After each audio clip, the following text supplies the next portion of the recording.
بسم اللہ الرحمن الرحیم۔ سبق نمبر 23، صحابیات کرام رضی اللہ تعالیٰ عنہا۔ MCQs کی طرف آتے ہیں۔ حضرت شفا بنت عبداللہ رضی اللہ تعالیٰ عنہا تعلق کس قبیلے سے تھا؟ بنو عدی سے۔ نبی پاک صلی اللہ علیہ وسلم نے کس صحابیہ کو جنت کی بشارت دی؟ حضرت ام عطیہ۔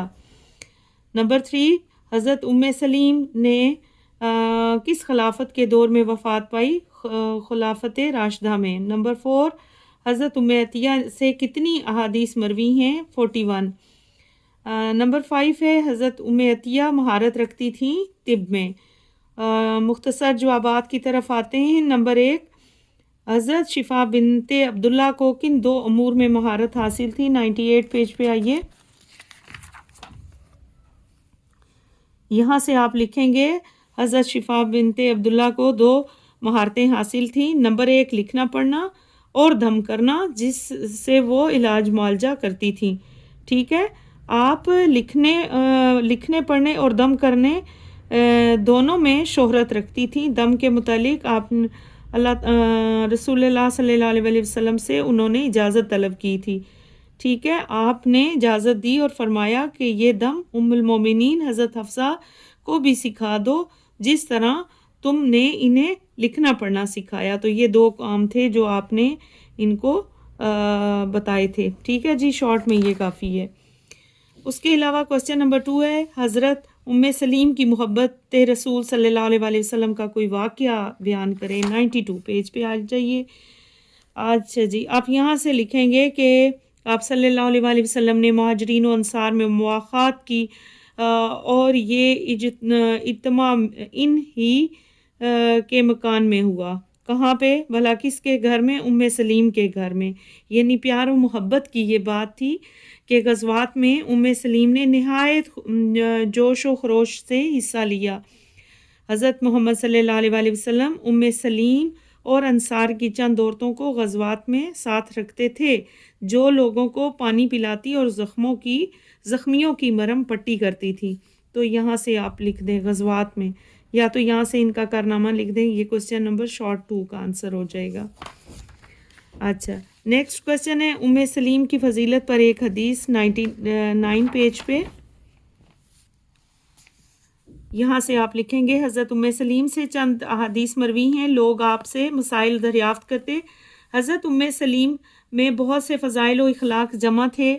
آپ نے حضرت رسول اللہ صلی اللہ علیہ وسلم کا پسینہ مبارک ایک شیشی میں جمع کر لیا تھا۔ ٹھیک ہے، یہاں پہ یہاں تک ہے۔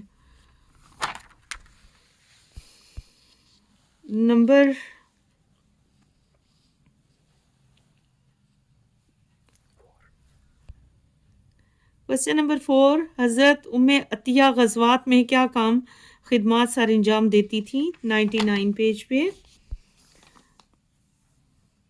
یہاں سے حضرت ام عطیہ عہد رسالت کے 7 مارکوں میں شریک ہوئیں۔ ٹھیک ہے جی، کیا کام تھا ان کا؟ 7 مارکوں میں شریک ہوئیں، جن میں سے وہ سامان کی حفاظت کرتی، مریضوں کی تیمارداری اور زخمیوں کی مرہم پٹی کرتی تھیں۔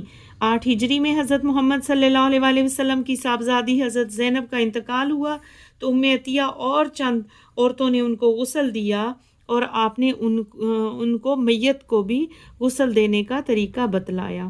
ٹھیک ہے جی، یا بتایا۔ یہاں سے یہاں تک آنسر اس کا لکھ لیں، کافی ہو جائے گا۔ نیکسٹ کوسچن ہے حضرت ام عطیہ کی بیعت کا واقعہ لکھیے۔ پیج 99 پہ آئیں۔ کوسچن یہاں سے آپ لکھیں گے بیٹا، ام عطیہ بنت حارث کا شمار بڑے جلیل القدر صحابیات میں ہوتا ہے۔ آپ کا نام یہاں سے لے کر آپ اس کو یہاں تک تحریر کریں۔ نمبر 1، کیا ہیں شرائط بیعت کی؟ ذرا سن لیجئے کہ کسی کو اللہ کا شریک نہیں ٹھہرائیں گی۔ نمبر 2، اپنی اولاد کو قتل نہ کریں گی۔ نمبر 3، چوری نہ کریں گی۔ نمبر 4 ہے زنا سے بچیں گی۔ تو آپ چاہتے ہیں تو 6 کے 6 لکھ لیں، نہیں تو پھر آپ کی مرضی ہے، آپ 3 لکھ لیں، شارٹ ہے اس لیے میرے خیال میں انف ہے، اور اگر 6 بھی لکھتے ہیں تو زیادہ بڑے نہیں ہیں۔ ٹھیک ہے بیٹا، تفصیلی جواب دیں۔ حضرت شفا کے حالات زندگی کے بارے میں آپ کیا جانتے ہیں؟ 98۔ یہاں سے آپ تحریر کریں گے. حضرت شفا یہاں سے لے کر یہاں تک ہے, یہ چھوٹا سا پورا کر لیجئے. نمبر 2, حضرت ام سلیم کی محبت رسول اللہ صلی اللہ علیہ وآلہ وسلم کا تذکرہ کریں. 99 پیج پہ آئیے. ام سلیم یہاں سے آپ تحریر کریں گے بیٹا, یہاں سے لے کر یہاں تک, ٹھیک ہے. It's your question number 2 long.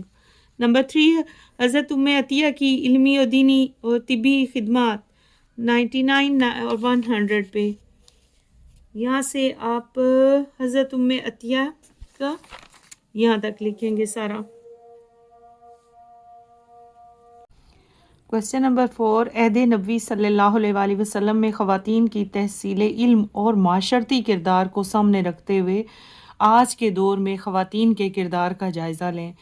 آپ لوگ دیکھیں بیٹا کہ اگر اسلامی پوائنٹ آف ویو سے دیکھیں کہ اگر اسلام نے عورت کی تعلیم پر خاص فوقیت دی, اہمیت دی, سب آپ لوگ صحابہ صحابیات کا یہاں پہ ذکر جو ہوا ہے اس میں سب نے علم کو سامنے رکھا, علم کی اہمیت کو سمجھا اور علم کو پھیلایا, ہر طرح سے خدمات سر انجام دی.